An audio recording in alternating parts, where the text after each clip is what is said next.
Alors, bonjour à tous, aujourd'hui je vous fais voir que j'ai fait des coquilles Saint-Jacques et je vais vous expliquer comment j'ai fait la recette. Donc à la base, pour les coquilles Saint-Jacques, elles ont été achetées fraîches, donc hier je les ai défaites de leurs coquilles. Après, vous faites revenir une échalote. Quand l'échalote est revenue dans le beurre, vous faites déglacer avec du bon vin blanc. Ok, vous allez pocher dans cette base votre coquille Saint-Jacques, d'accord? Très peu de temps pour pas qu'elle durcisse. Après, vous l'enlevez et vous la laissez égoutter. Entre-temps, prenez une autre casserole. Vous faites revenir encore un échalote avec du beurre. Ok, quand l'échalote est revenue, vous l'ôtez et vous prenez des champignons de Paris que vous faites revenir dans la même poêle. Quand les champignons de Paris sont bons, dorés, vous les enlevez. Vous allez les mettre dans l'assiette où vous avez laissé vos échalotes. Après, dans cette poêle, cette casserole, enfin peu importe ce que vous employez, vous mettez du beurre, vous mettez votre beurre à fondre, vous faites revenir votre farine dedans. J'utilise la même poêle pour le goût de la béchamel, tout simplement.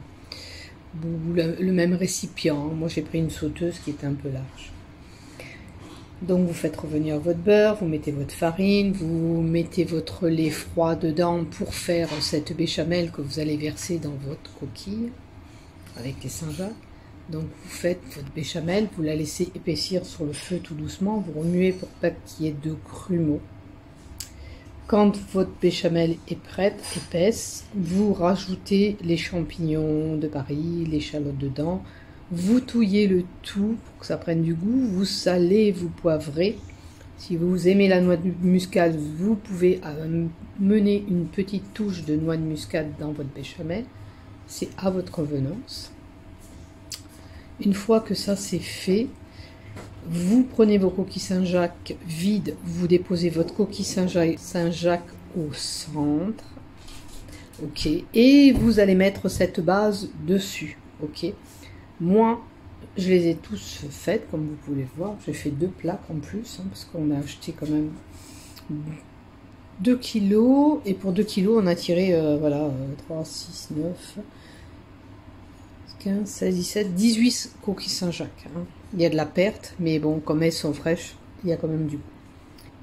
Une fois que vous avez fait la dépose de vos coquilles Saint-Jacques, la béchamel, vous mettez un petit peu de gruyère comme j'ai fait à la base dessus et vous mettez un petit peu de chapelure. Après, on va passer au four. Moi, je dirais un quart d'heure, 20 minutes pour pas qu'elles sèchent. Du moment où c'est un petit peu doré dessus, vous les enlevez. Ok. Et après, vous dégusterez. Voilà, je vais coller après cette vidéo le résultat après la cuisson et je vous confirmerai mon temps de cuisson. À tout à l'heure.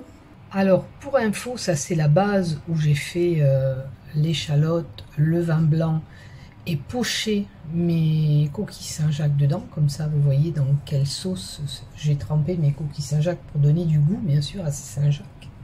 Avec un bon vin blanc. Voilà le résultat au bout de 20 minutes. Moi, ça me suffit, ils sont assez dorés, il n'y a pas besoin de sécher plus. Voilà, après, régalez-vous, essayez cette recette, vous me direz ce que vous en pensez. C'est simple, hein, c'est compliqué à faire. Après, je montre, je fais les congelés tels quels, dans du film sous vide, vous savez, avec la machine. Je vais essayer de les garder là-dedans parce que ça se conserve mieux et il n'y a pas de givre. Et puis quand j'en aurai besoin, ben, je les réchaufferai.